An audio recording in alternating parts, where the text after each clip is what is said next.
रुआ ऐसा ना कर ले डुआ माई आसी बना रस वेद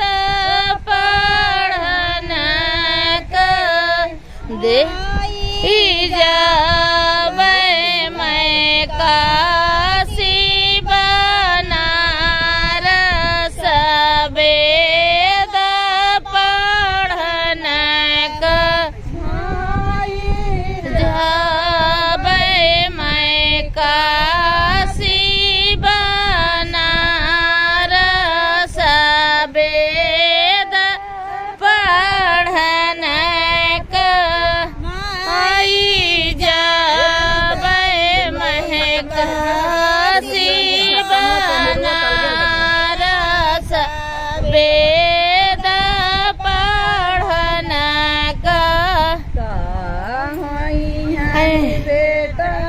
गुड़ से तू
मोबाइल पे